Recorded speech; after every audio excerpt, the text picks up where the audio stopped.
Podcast City Network.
You are listening to the Rip Griffin Show.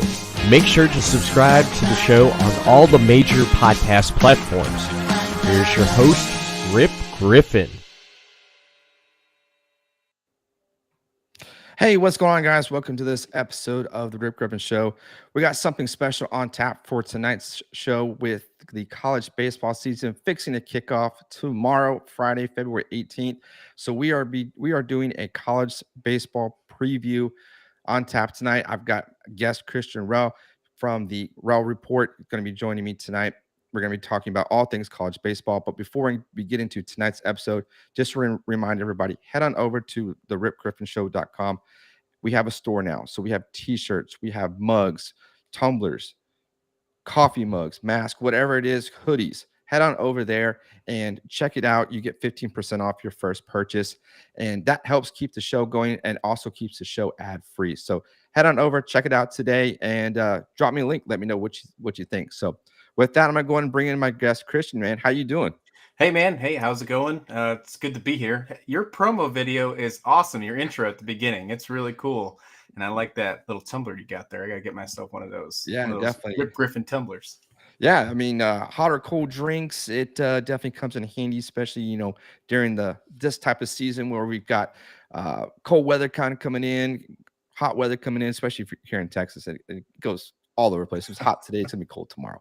But yeah, no, it's been a while since we last talked. So how you been doing? You've got your podcast ramped back up, right? Yeah. It's been a while since we talked. This is my first podcast in a while. Thanks for helping me break it back in. But Absolutely. It took a little social media break coming on back, and I'm going to be wrapping up and bringing my podcast back on March 1st. The Rauh Report will be back. I'm really excited for that, and I'm looking forward to having you on.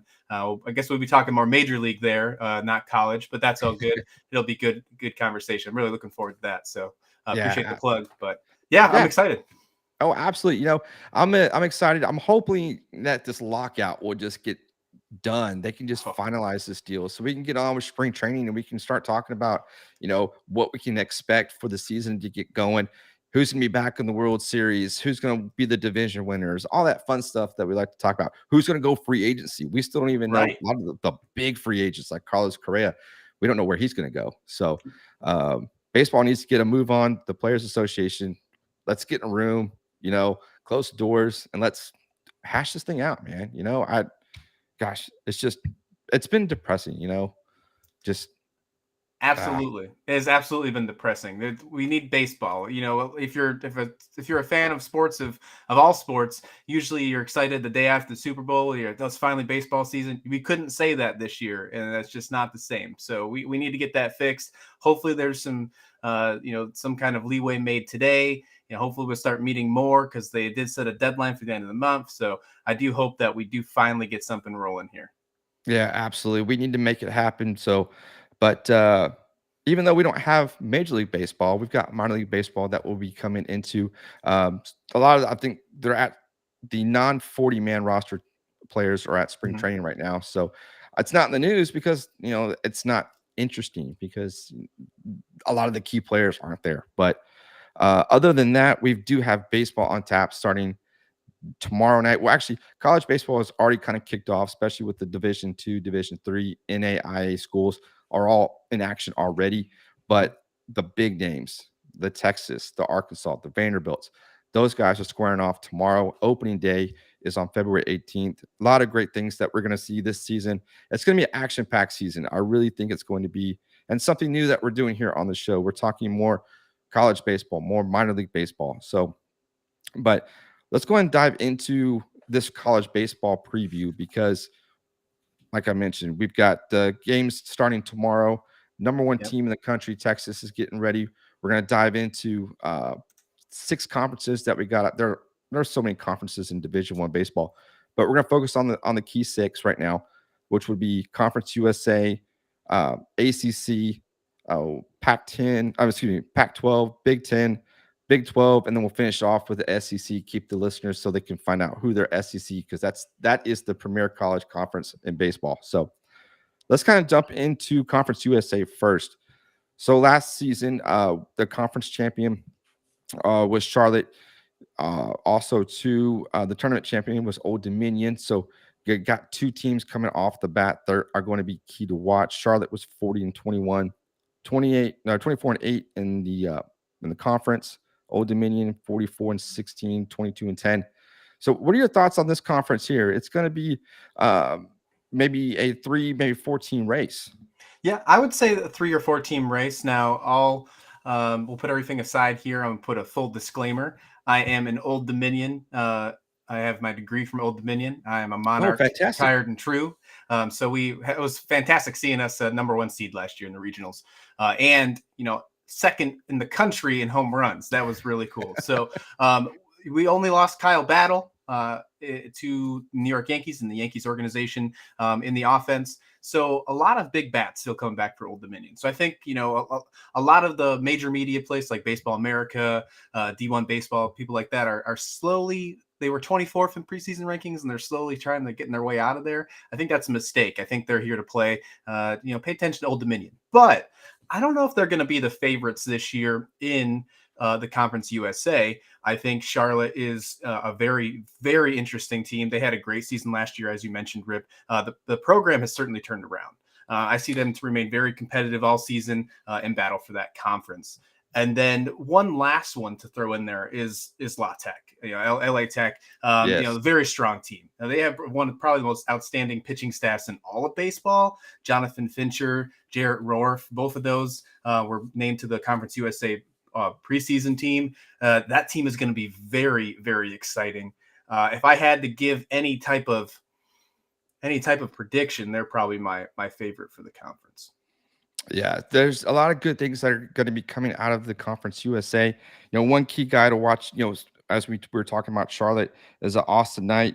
He batted .342, hit 11 home runs with 29 RBIs. 29 doubles. So he's one of those guys for Charlotte you can definitely keep an eye on as well. But I mean, there's going to be a lot of great things coming out of this Conference USA. Southern Miss is another team that you need to watch. Last season, they were 40-21, 22-9 in the conference. So they are probably, if you were to predict right now, out of the 4 teams, Charlotte, La Tech, Southern Miss, and Old Dominion, who do you think has got the chance to come away with the conference title? If I had to pick right now, as much as it hurts me to say, I want to say Old Dominion, right? I do. But I think La Tech, without watching any type of baseball so far this season, on paper, La Tech has the best pitching rotation in the conference, let alone probably arguably one of the best in the country right now. And that's something that we'll probably talk about a lot here is, questionable pitching, because it's just, the biggest thing that hurt us with the COVID, the shortened season or the no season really in 2020 was wondering what kind of pitching is going on in college baseball. So if we have some kind of, helpful signs by any team in pitching, then that's optimistic in my viewpoint. And La Tech's got that. So I think La Tech is the way to go. But don't rule out, teams like you said, Southern Miss, Old Dominion, and Charlotte. Definitely Charlotte for certain. They're going to be in a battle this weekend, already down in a tournament, and I believe Louisville's in it. I'm sure we'll be talking about Louisville a little more in the ACC, what kind of season they had, but they're already going to be tested right off the bat. So, but if I had to pick, let me swing it on back, La Tech. So What were your thoughts? Do you think maybe Old Dominion should be ranked this season, considering the season that they had, and obviously, I mean, winning the conference tournament is always uh, the real big key in college baseball. That's where you want to get to. What are your thoughts on Old Dominion? Should they be ranked this year? Well, I try to keep the bias out, Rip. I really try. But at the beginning, the first preseason poll that came out, they were ranked 24th, and then they did slide down. So I'm not sure what they found or what they thought that changed it up. No key injuries or major injuries did hit Old Dominion, and it was a preseason ranking, so all the draftees were already gone. But that's okay. It is what it is. That's just another chip on the shoulder. Smaller schools like that, they don't need to be ranked at the preseason at the beginning. We don't need that. We'll wait to the end of the year. One little last thing I guess I could add to that is my last little homer thing before we move on is we're talking about all these home runs. Old Dominion was fantastic with home runs last year, second in the country. One guy to keep in mind is Carter Trice. Carter Trice was, he's returning from Old Dominion. He hit 14 of them last year. The only person he was behind was Kyle Battle, who's now in the Yankees organization. He's going to be fantastic. You don't really see his name a lot other than the Conference USA preseason team, but everywhere else in the country you don't see it. I think you will hear his name a lot more on major media platforms this year. It's fantastic. Yeah. So I'm excited. I mean, a lot of these teams are going to be, made it into the regionals. Um, Hopefully they can get past and kind of get into the super regionals and whatnot. But this is going to be a conference that's going to be, there could be some other teams that could possibly come out of the woodworks. You never know. UTSA is probably another team that could probably surprise a lot of teams.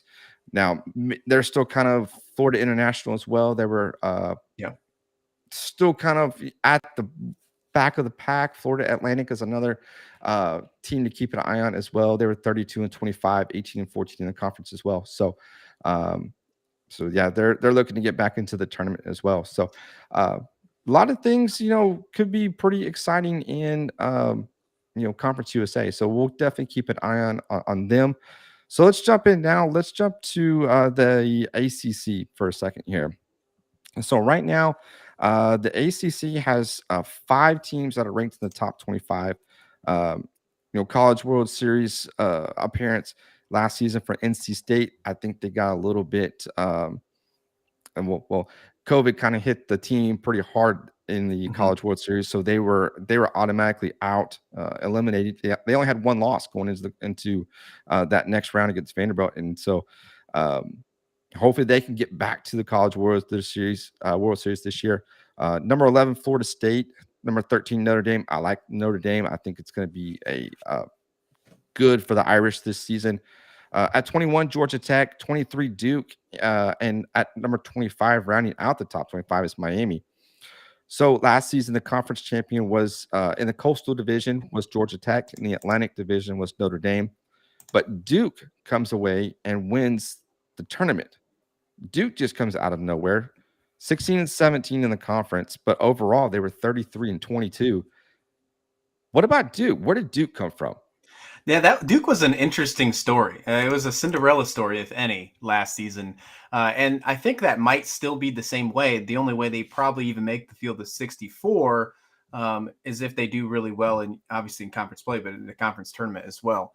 I see Duke as one of those bubble teams this year that will be fighting for a 64 spot, just because the 64 teams in college baseball. We talk about this, I'm sure, in college sports too. It's not a lot, and when you especially these power conferences with the almost everybody in the SEC making these rounds and things like that. So I see Duke as a bubble team, but it was definitely a hell of a run last year. Oh, it really was. And, to get to the regional round and unfortunately they weren't able to go the rest of the distance, but you've got other teams here in the ACC, Georgia Tech, Miami, Virginia, who made it to the College World Series. And, North Carolina is another team, NC State, Florida State, Notre Dame. I really think Notre Dame is going to be the team to beat here this season in 2022. They've got a lot of great prospects that could be entering the draft here pretty soon. They've got pitching. They've got just about everything you need to get to Omaha. And A couple guys you can kind of keep an eye out. They've got some good pitching. John Michael Bertrand, he's a fifth-year senior. He went 8-2 with a 3.21 ERA and 92 innings pitched last season. One guy to keep an eye on. Pitching is going to be key. Pitching is very solid. It's very veteran, especially a lot of right-handed heavy, of course. But Will Mercer, he's a fourth-year junior. He went 4-3 with the 4.92 ERA. Aiden Tyrell, fourth-year senior as well, 5-1 with the 2.70 ERA and 43 strikeouts. So Notre Dame has got the lineup, especially offensively. When you look at guys like Ryan Cole, a fifth-year senior, batted .336, had a .455 on-base percentage, and had a .586 slugging percentage as well. So coming out of the ACC, I mean, Notre Dame, yes, I like Notre Dame a lot. Yeah. Notre Dame was only one game away from Omaha last year. Mm-hmm. I mean, they were only one game away. And what I do like about, the pitching staff you bring it up, and Notre Dame in general, is a lot of those teams are a lot of the entire team is, I guess, if you call it homegrown, they didn't really have a crazy transfer class this season. So a lot of those upperclassmen are players who have been with that team for since the COVID season and last season. So that's something that to keep in mind. If you're only one game away from Omaha last season and you're bringing the majority of the back, that's a very good thing to have in the ACC. I also like Georgia Tech. I think Georgia Tech is a team that can really step up this year. I think they can be. I think they're as real as some of the hype is giving them. You talk about Florida State, another great pitching staff on Florida State. I think we're going to see a lot of fun with Florida State at the beginning before we hit conference play. I think they have a really fun non-conference schedule, and a lot of it's on the ESPN package. If you saw that they're giving 2,000 games of college baseball on the ESPN side. Yes. So a lot of Florida State's got a lot of those games. So very cool to see. Obviously, being on ACC network, part of ESPN also helps, but and probably one of the most teams I'm the most interested in is Louisville. And I kind of was talking about at the beginning. They had the first overall draft pick in the MLB draft last year, and Hank Davis going to the Pirates, the catcher. And they were fantastic. And then they had a conference just catastrophe, fell out, didn't even make the round of 64. It'll be interesting to see if they have a rebound this season. I think that it could be as quick as finding this weekend in the tournament. The tournament we're talking about with Charlotte. It might be too quick to tell, but I think there will be some hype. We could see that it could arguably be the best team in that tournament in Louisville, and then we can almost start to forget about last season and move forward. Louisville is a team that I think we can see if Louisville just automatically made Omaha or made the super regionals or something. Looking back at this conversation now, I wouldn't be that surprised. It's just they're a baseball team, so that's probably the most intriguing team that I'm curious about this year. Probably in all of baseball is Louisville.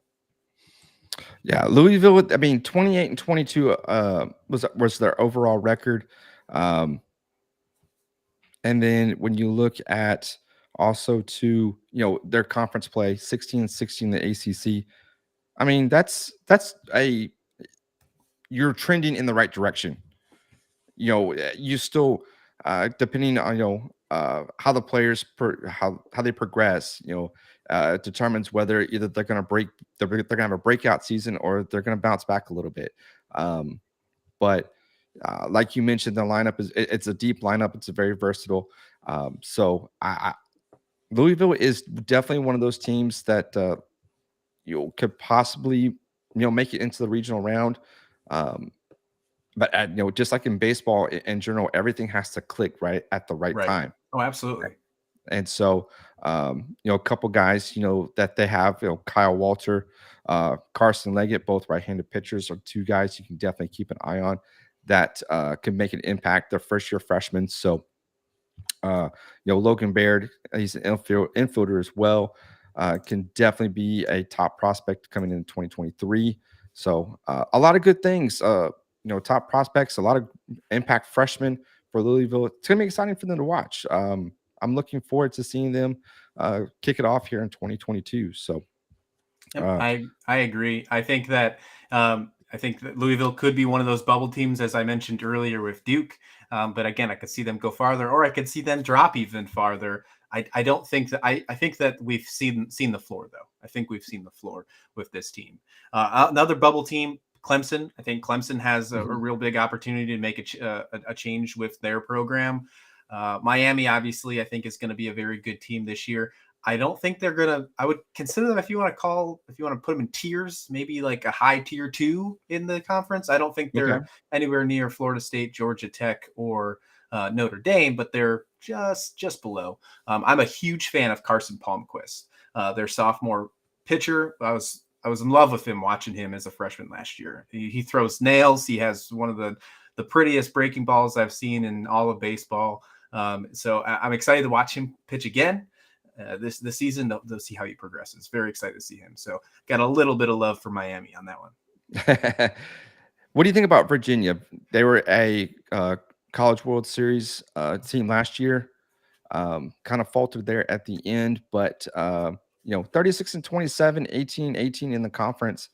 How do you see them kind of repeating and getting back to Omaha? Yeah, Virginia will do well. I think that you'll see them warm up very nice in their non-conference play, and I think they'll do fantastic in their conference play. I think they're a shoe-in for the 64. Whether they make Omaha, I think that just all depends on their seedings and how they feel comfortable with. Because they did well last year, they do come back with a great team. They lose a lot almost every year.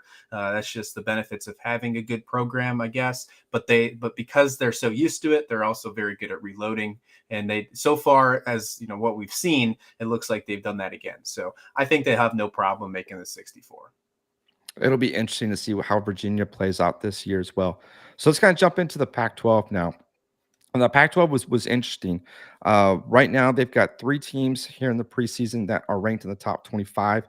That's number 6, Stanford, number 15, Arizona, and number 18, Oregon State.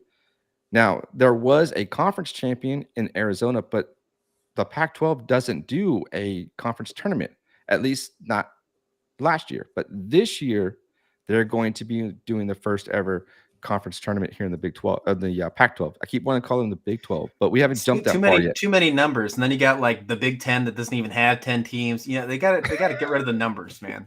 Right? I mean, yeah. I mean, I think we're headed towards super conferences here pretty soon. Absolutely. So, but anyways, in the Pac-12, there was no conference tournament, so Arizona did win it outright. They won it there at the end. They kind of snuck in there, kind of getting a couple key wins there at the end of the season. So, the teams to kind of watch here in the Pac-12, obviously, is going to be Stanford, who had a College World Series appearance. Arizona, who was there in the College World Series as well. Oregon State is another team that was 16-14, but they went 37-24 overall. UCLA and Oregon as well. What do you think about the Pac-12? I mean, I think this is the possibility of the year that we might see some Pac-12 players get some national recognition, draft prospects as well. So how do you think the Pac-12 is going to shape up? I completely agree. I think that we're going to see a lot of national recognition by some of these top players, because some of the best players in all of college baseball in the nation are in the Pac-12 right now. So if you want to see some good baseball, you're going to have baseball after dark if you're on the East Coast. But with that being said, yes, Arizona was a fantastic baseball team last year. One of the players that you mentioned, Daniel Susac, he was the freshman, Pac-12 freshman of the year. I'll be really excited to see how he turns out. He was batting over 330 last year. He had 12 home runs. He had over 60 RBIs. It'll be really exciting to see if he continues that. If he can continue that stretch along with some of the other returning starters on the lineup, I think Arizona will be right up there again, battling for the first ever conference tournament. But I think everything does turn towards Stanford. I think Stanford, there's a reason that 8 of the 11 coaches in the coaches poll gave Stanford the preseason pick to win the conference. And it does surround around another big time player that you just brought up about nationalized players, and that's Brock Jones. I mean, he is Brock Jones. If he could be the player of the year.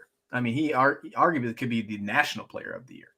outstanding. 18 bombs last year in 2021. He helped Stanford make it to Omaha for the first time since 2008. Stanford is going to be the team to beat, I think, in the Pac-12. We talk about Oregon State. Oregon State's, still going to be there, but I think that their rival, the other side, the Ducks, is my sleeper. So if you had to consider them a sleeper, I think, I guess they finished fourth or fifth in last year. They're my sleeper. I think that they had they're a threat in this conference. They had not a large amount of draft picks move away again, but they reloaded very well. So I did enjoy the way that reloaded, kind of like Virginia, not as exciting as Virginia, not as used to being able to do it like Virginia can. But I think Oregon, if I was going to pick a sleeper in this conference, it's going to be the Ducks. Yeah, it's going to be like you mentioned. I mean, yes, Stanford's going to be the team to beat. I'm excited because I'm actually going to be able to see Stanford play next weekend there in Round Rock at the Classic. Oh, nice. So yes, so I'll be able to see Stanford is playing Arkansas. Both teams are going to, yeah. So that's going to be key because I'm excited to see what Brock Jones can do. As far Oregon is concerned, I mean, this is a team that, like you mentioned, could be a sleeper team. Sophomore Jake Scallion started 46 games last season. Had a little bit difficulty offensively, but hoping he can get him going it well. He's a big guy, 6'4", 199 pounds. Sophomore Josiah Kromick. He's a 6'1", 200-pound right-hander.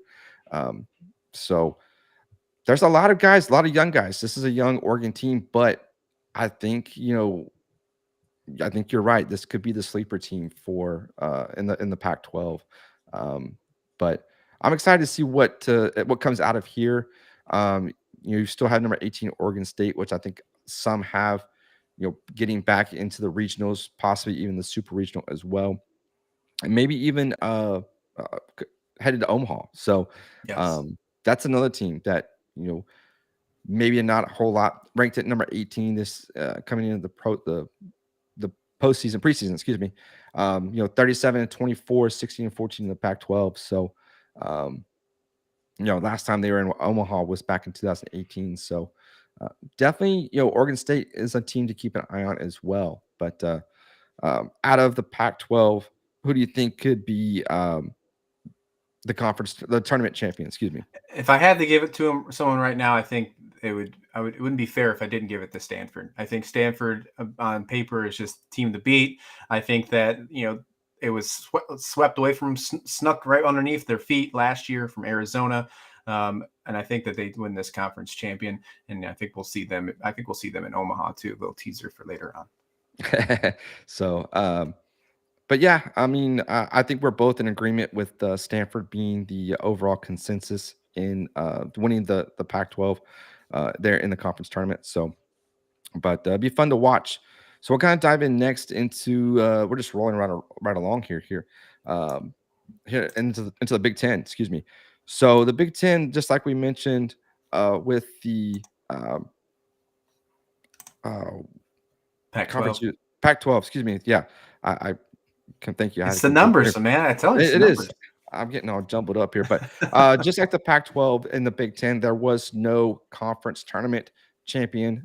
So Nebraska was the outright winner there into the conference champion, but they didn't play any non-conference games. Everything was all conference play. They only played 44 games. Nebraska on top had a record of 31-12. Maryland was right there at the top as well, 28-16. Michigan and Iowa kind of rounded up the top four. But yeah, it was an interesting season for the Big Ten as far as play. This is going to be a conference that hopefully we'll get back into some non-conference play this year.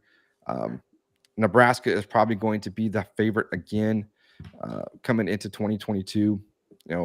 Maybe have some question marks here and there as far as offense and whatnot, but the Big Ten is really a conference that could be wide open. What are your thoughts on that? Yeah, I mean, you hit the nail right on the head there. this is a very interesting conference. We just had the same issue, said with no conference championship in the Pac-12, but in the Big Ten, we only saw the Big Ten play the Big Ten last year, and then the year before we had the COVID season, which was you can basically rule that out, right? So we're kind of going in, especially with any kind of non-conference play, with fresh teams. We're lucky if any of these players have actually played non-conference before. Maybe a few fifth-year starters or something. But to me, based on what we know, because it's not much, we don't know that much. Let's be honest, we don't know that much about the Big Ten teams, other than what they did last year in conference play.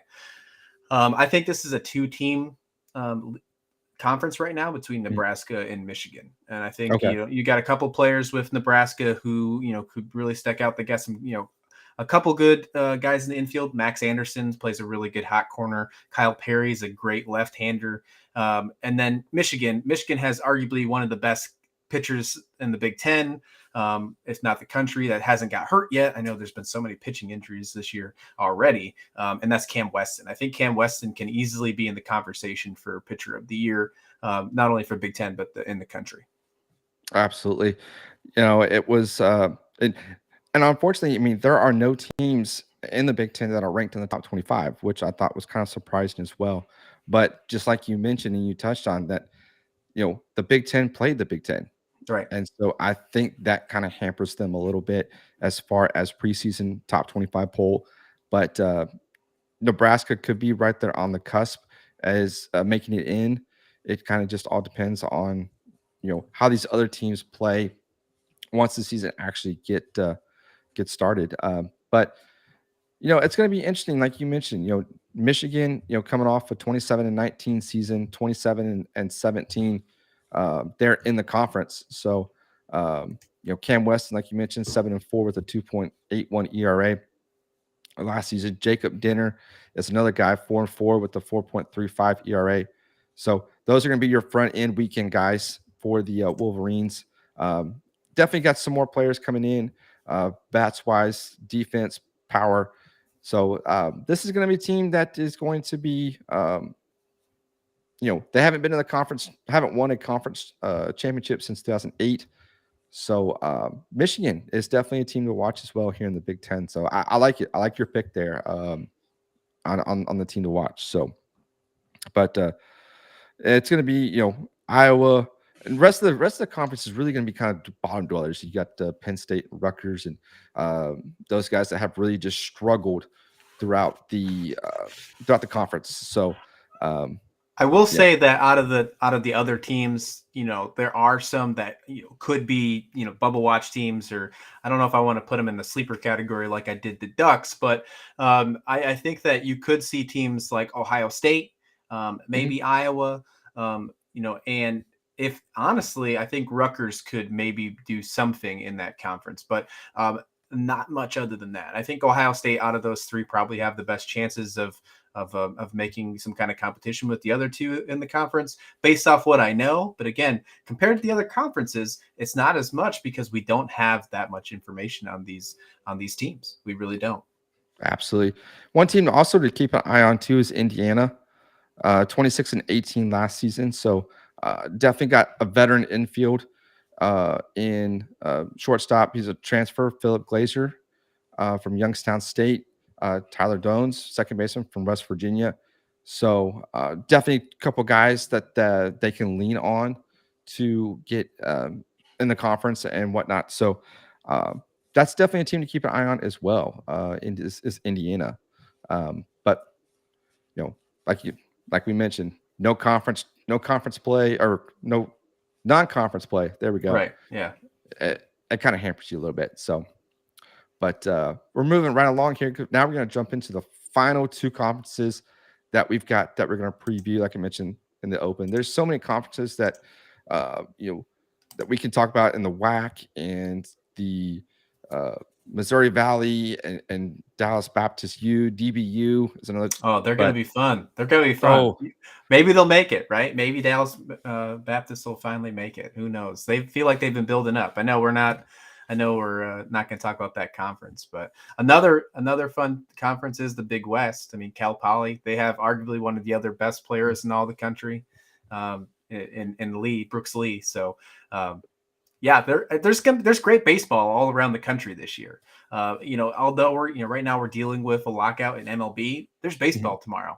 There's baseball tomorrow, everyone, and it's easily accessible. It's if you have ESPN Plus, if you have all the ESPNs, which the majority of Americans do these days. It's gonna be fantastic. I'm telling you, you got to watch some baseball this weekend. Really enjoy it. Your Fridays night stars. Oh, it's gonna be great. Right. Take off of work. Baseball starts at 11 a.m., 11 or 12 p.m., whatever time zone you're in. You've got it from morning until night, all day tomorrow. Yeah, the Hawaii plays at 11:30 p.m. Eastern time.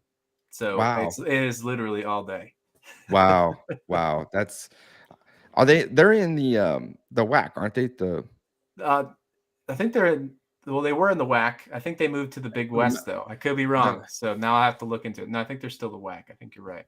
Okay. It's been I was stationed in Hawaii a few years back, and I used to go to a lot of Hawaii games. That they were in the WAC then, but I thought they switched. I could be wrong. Don't quote me. Maybe it's the Midwest or the Mountain West. Mountain West. That sounds right. Interesting. So, okay, so let's kind of dive into the Big 12, and lastly, we'll wrap up the show with the SEC, at least the preview part of everything. Now, the Big 12 is going to be a conference that is got a lot of star power, a lot of first-team preseason All-Americans. You can start with Texas Tech infielder. I call him an infielder because he can play both third base and first base. So he's kind of one of those. He's a corner infielder. And Jace Young, he's definitely a guy you can keep an eye on as well for Texas Tech. Batted .337 last season. I think he had. I had it and I lost it. 21 home runs, 67 RBIs. Yeah. 4 stolen bases. Yeah, the guy can do it all. He's probably going to be one of your possible National Player of the Year candidates. So, of course, you've got Texas, #1 team in the country. Definitely got a lot of pitching power. They lost starting pitcher Ty Madden to the Detroit Tigers, but they got another couple guys here in the wings. So let's jump into the Big 12. So they got 4 teams that are ranked in the top 25 this year.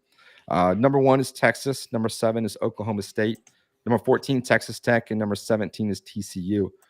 Now, there was in the regular season conference champion, there were co-champions, Texas and TCU.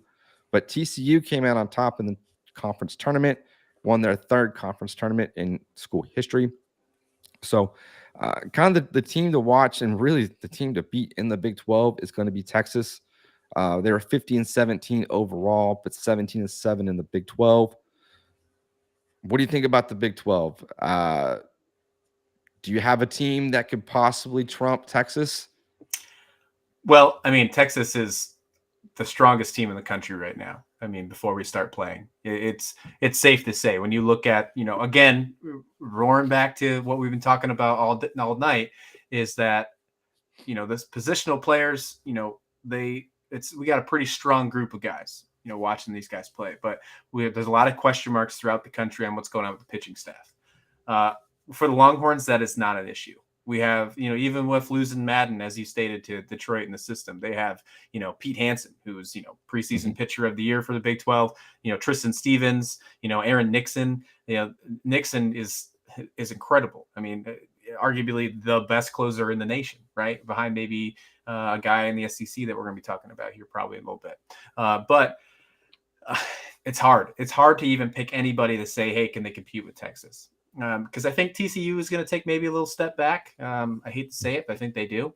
I do think that we're going to have a great conference play, but I think we're going to see it a little bit more from other teams. Texas Tech, I think Texas Tech is going to play if Young shows up. I think they're going to need his play at the best caliber they can possibly play at. They didn't make Omaha last year, and it seems like in the last 6-7 years, if they don't make it one year, they rebound quickly and they're back just the next year. So if that was the case, then they're an Omaha team this year, right? So that's something to keep in mind. I think that, I think Jung is outstanding. Watching him last year was incredible, and I thought his brother was good. I was so excited when he got drafted. Watching him in the College World Series, and was that 2018, and that was incredible. And then now we hear last year that there's another one, and he's better. He's supposed to be better, and so far he's looking like that. So that's just more excitement. But the last team, if we had to say another one, which isn't a sleeper because they're ranked, I think Oklahoma State's no joke. I think they're going to be very fun to watch. I think that they're going to be right on in spotlight tomorrow. They're going to Vanderbilt, number 3 versus number 7 in the country. I think that's, if you can pick any baseball game to watch this weekend, I think you find a way to watch that game. You can have a chance. I'm guessing they're going to put their Friday starters to Saturday because it's supposed to be really cold tomorrow in Nashville. Okay. But you got Nick Maladano for Vanderbilt against Justin Campbell for Oklahoma State, both 2 All-Americans in the preseason polls, going against each other. Number 3 in the country, Vanderbilt, versus number 7, Oklahoma State. I mean, that's probably the Saturday game now. They're probably going to exercise their Friday starters to Saturday. So that's just another reason to watch that game. I think Oklahoma State's going to be a very fun team to watch. Big 12 is going to be very fun to watch. They're going to battle the SEC for some of the best games in the country this year. Absolutely. That's what we say for the last 2, because these are the 2 conferences that are going to be back and forth all season. One team that I think maybe has started to kind of trend in the upward direction, the positive direction, is Baylor, especially led behind outfielder Jared McKenzie. He's the all-time Baylor Bear leader in batting average right now. So, and he's only a sophomore, so he's only an underclassman. So, definitely one to keep an eye on as well. Baylor, they have a possibility to make it into the regionals. It just kind of depends how the rest. I mean, you've got TCU as well, and TCU kind of reloaded, especially as far as pitching is concerned. A couple guys that you can definitely keep an eye on. One of them is Austin Krobe. He's a lefty, but he is a good lefty, tall. He can definitely bring it with his fastball, mixing in with the off speed. So he's definitely one guy to keep an eye on as well. But like we mentioned, I mean, Oklahoma State's another team to keep an eye on. Texas Tech got a couple great guys, especially in Jace Young. I actually had the opportunity to meet his brother Josh Young last season in Round Rock. So really cool. Yeah, super humble guy. Definitely, thankful for everything that, as far as coaches and whatnot, that have, guided him along the way. Very down to earth. So I can only imagine that Jace kind of follows that same pattern, those same footsteps that his brother left there at Texas Tech. So I know you're an Astros guy, but how cool would it be if they were both in the same organization? If they found a way to get him in the Rangers organization, because they ever really get a chance to play each other, because they're just like in college, they're just like a year off from each other to play. Maybe if Jason or if Josh would have stayed and not got drafted, after his sophomore year, it would have happened. But I mean, that'd be pretty cool to see it happen, because they're both major leaguers. They're both going to be major leaguers someday. Oh, yeah. We're going to see them both in the pros. Yeah. I mean, there's actually been talk that there could be the possibility that the Rangers could go in and draft Jace Young and have them both there. Jace will definitely make if he is drafted by the Rangers. There's been some speculation that he might be drafted by the Marlins as well. But to get both of those 2 guys, both brothers, I mean, just think about it. You've got Jace Young playing first base. You've got Josh Young playing third base. And, you got 2 probably the best corner infielders in professional baseball. That'd be interesting. That would be so exciting to see. But who knows? I mean, Josh was drafted 8th overall, if I remember correctly. Now, yes. I know we're kind of getting a little off topic, but it's got to be there's got to be some competitive nature to see if he gets drafted 1 through 7, right? There's got to be it's got to be there. I wonder if that happens. So I don't know what the Marlins, where they are at as far as first round draft pick, but I mean, he could be. I think Jace Young is a top 5 candidate, honestly. Oh yeah. Based on right now, as long as nothing changes this season, I agree. Yeah. Yeah. What kind of touch on? He's got some competition with another player there in the SEC, which we'll kind of touch on here in just a minute. But I mean, like you mentioned, the Big 12 is stacked. You've got Ivan Melendez out of Texas. He's their first baseman and designated hitter. He's definitely a guy that can come in and definitely just hit bombs. We saw him do it in the College World Series last year. I mean, batted 319, had 13 doubles, 13 home runs, 51 RBIs. So he's definitely going to be. He is a preseason first team All American by collegiate baseball. Definitely one to keep an eye on as well. So I like the Big 12. I think the Big 12 is stacked. I think Texas is going to be the team to beat. Yep. Sleeper wise, Oklahoma is probably another team that could come in. Didn't really do too well there in the conference, 11-13, but they were under 500 in the overall. But they were a team that was supposed to be making an impact in 2021, and they just didn't do it. So they're hoping to kind of rebound this year. Got a lot of good guys coming in back from last season.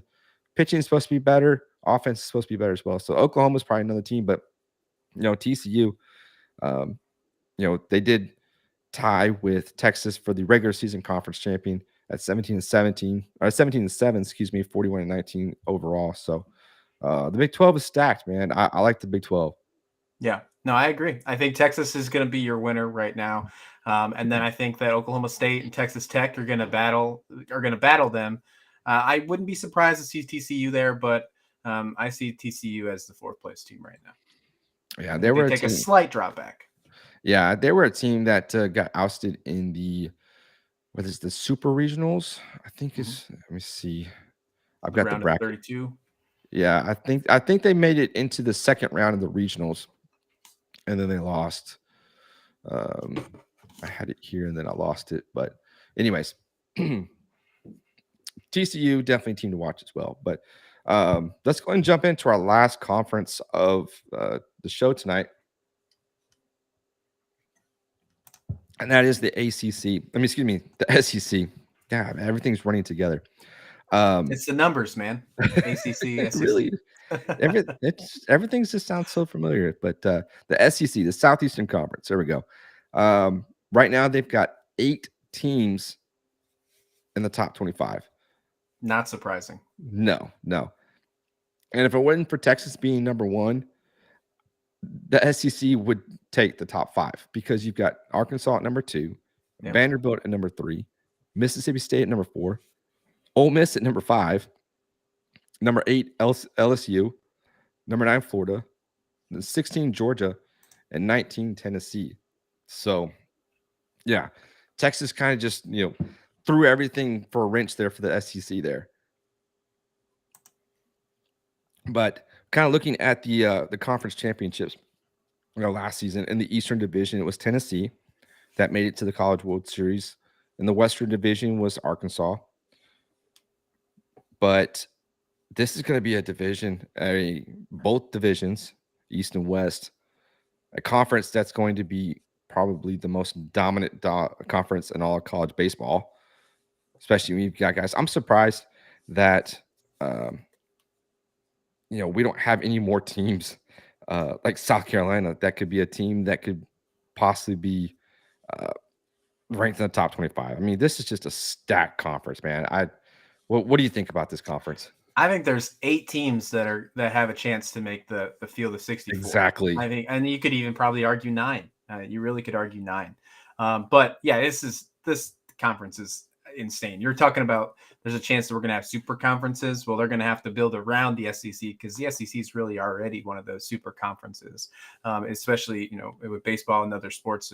But for baseball, the SEC is the mecca. So Vanderbilt, we got to talk about Vandy. We got to talk about the Vandy boys. We got no Rocker this year. We got no Leiter this year. We're talking about what's going on pitching. Pitching still should be pretty good for Vanderbilt. It should still be okay, but there's going to be some questions right off the bat. And like I said, we talked about just a minute ago, they're playing Oklahoma State. First weekend of the year. It'd be really interesting to see how that starts off.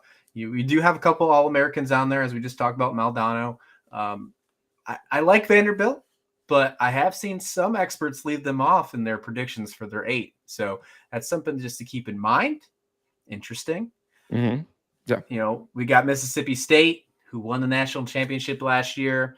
Are they going to have a College World Series hangover? I think that's unlikely.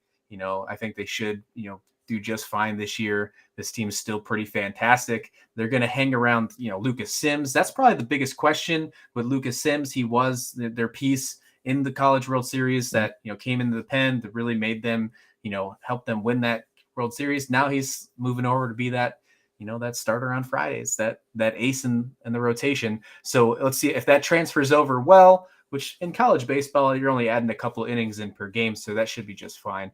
I do like Mississippi State. Then we go to, go ahead. You go ahead. There's so many to talk about. So go ahead. Exactly. You can't talk about college baseball without the defending national champion, Mississippi State. Right. They're in the mix. This is, a team that has the capability to go back to Omaha and repeat and defend their title. But one team that I want to jump to right now is number 8 LSU. Yeah. Because we talked about Jace Young in the Big 12 possibly being your 2022 National Player of the Year, but they also have another guy who was a transfer who LSU got in the transfer portal, and that is Jacob Berry. He's another one of those corner infielders, plays first base or third base. But just looking at his numbers from 2021, he batted .352, had 17 home runs, 70 RBIs, walked 33 times. But he's one of those guys, 5 triples, 19 doubles, 87 hits. I mean, this guy can do it all at the plate. And he's definitely going to be contending and pushing Jace Young for that National Player of the Year honor. And he's got a lot of supporting cast too. That's the crazy thing about LSU. He really does. He really does.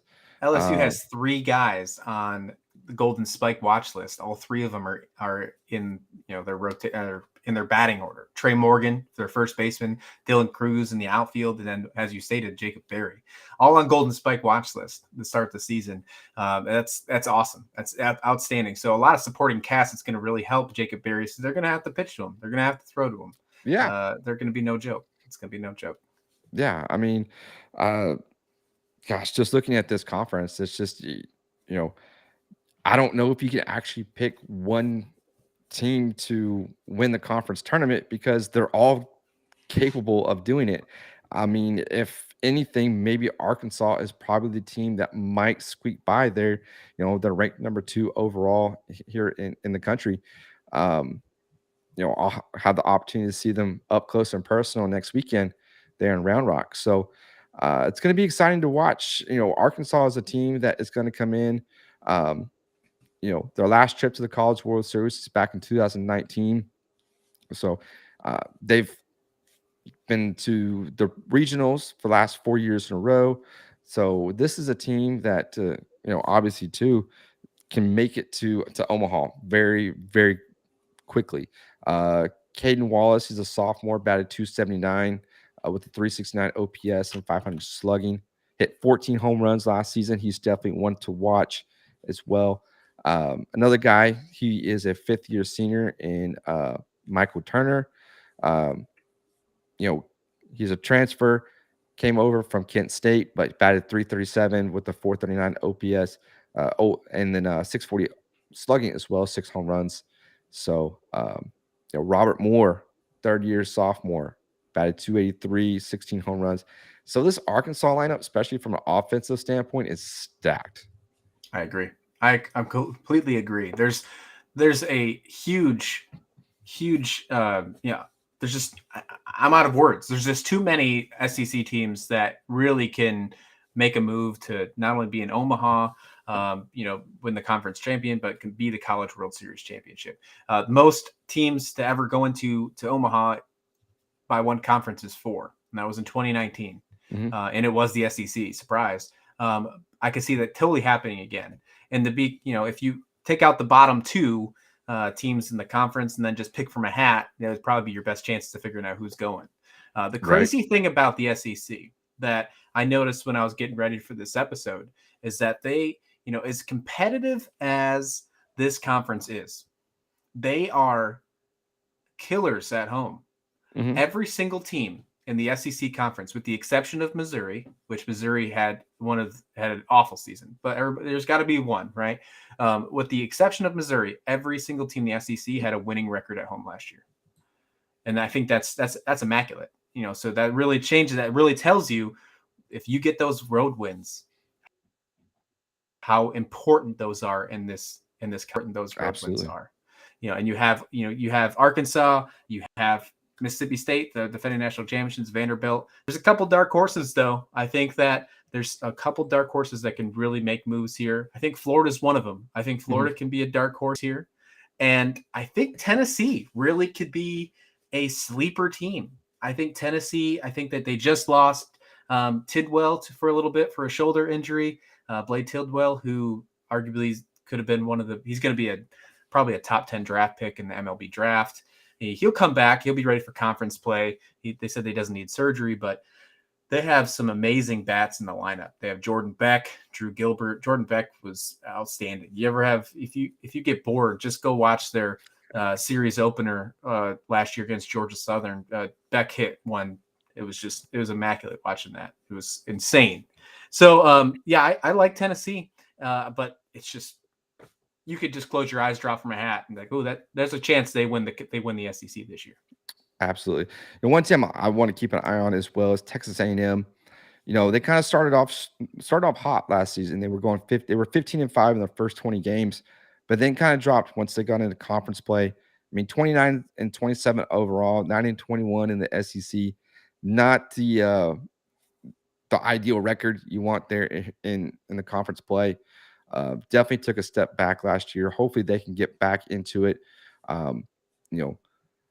They were 9th in scoring in the SEC, 11th in batting, 12th in slugging. So not best numbers from an offensive standpoint, but definitely one that you can definitely keep an eye on is this Texas A&M. So, but who do you got winning the SEC?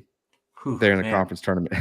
This is a tough one, and I think that you and I have agreed a lot tonight on who we think to win, because there is a solid number one for the majority of the power conferences. There really is, but not with the SEC.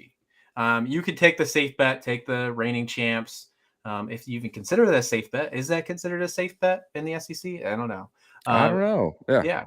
So I'm not going to take the safe bet. I'm going to actually take a team we didn't talk about too much, but they are one of those teams ranked in the top 5, and that's Ole Miss. I think Ole Miss is going to be the team that takes it. And don't tell me you just said you're going to take that. I was actually that's where I was going. That's where I was going. I was going with I had Ole Miss pulled up, and I was ready to. Tell me about Ole Miss. So, that's hilarious. That I was actually looking at them to be my team that we haven't talked about, and we both hit the nail on the head. So but 45-22, 18-12 in the SEC. They haven't been back to the College World Series since 2014. This is a team that's due true. Yes, to get back there, and they've got a lot of guys that can provide a lot of offensive power. Tim Elko, a 5th-year senior, batted .325, 16 home runs, 55 RBIs. Jacob Gonzalez, a sophomore, batted .355, 12 home runs, 55 RBIs. So they got guys that can provide a lot of offensive power. They've got guys that can pitch. John Gaddis, he is a 5th-year senior. He went 3-2 with a 2.25 ERA. So, this team just is. Have you seen the clips from their whenever they hit a home run there in the outfield? They call it like the beer corner or something. Oh yeah. That definitely they have attitude. I love it. They do. What's the guy's name that they just talked about on Pitching Ninja that they just made a T-shirt for him? Wes Burton. one of the Okay. pitchers for Ole Miss, because he's the guy like does the Max Scherzer, that yells at his glove and his ball before he's getting ready to throw. So they have attitude. I love it. They're a fun team to watch. They're emotional. They love the game. You can tell it. They have good teamwork, and you need every little small intangible you possibly can have when you're trying to play in the SEC. So Absolutely. if I had to pick one, that's who I'm going with. Sorry I got a couple people who like Vanderbilt, a couple of the guys who I work for with Slasher Sports. Sorry, but no, it's I think I'm taking Ole Miss. I like it. It's going to be SEC is going to be fun. So let's kind of round out the show real quick here. Let's make some Omaha predictions. Who's going to be the 8 teams that make it there to Omaha? They're at, I guess it's Charles Schwab Stadium now. It used to be TD Ameritrade, but now it's Charles Schwab Stadium. So yeah, a little rename there. But Okay. but yeah. So I've got my 8 teams that that I can rattle off real quick here who will make the Omaha 8. So for me, I've got Texas, Stanford, Arkansas, Vandy, Mississippi State. So I'm real heavy. They're in the middle with the SEC, Notre Dame, Arizona, and my sleeper is going to be Georgia Tech. Ooh, okay. So what were you? So you had 4 SEC teams. So I've got I've got 1 Big 12 in Texas. I've got two Pac-12 in Stanford and Arizona. Georgia Tech in the ACC, and Notre Dame in the ACC as well. But I've got 3: Vandy, Arkansas, and Mississippi State. Okay, all right, very good, very good. I like a lot of those picks. There's only I think we're only 2 off. I think. Okay. So I have 3. I have 3 in the SEC. I don't think they get to 4. I don't think they tie the record, although they totally could. So, like I said, I closed my eyes and pulled out of a hat. No. So Vandy, I got Vandy. I got Mississippi State. And although I took Ole Miss to win the conference, I took Arkansas to be my 3rd team in Omaha. So Ole Miss, obviously going to make the 64. I'm sure they'll go far away, but I think they just missed Omaha for my predictions. Honorable mention for my SEC as well. Tennessee. I think Tennessee's going to be fun. And they have such a fun crowd too. They do. Awesome. That was so fun. I do also have 2 from the pack. I took Stanford and Arizona. Obviously I took Texas. But I also took 1 more Big 12.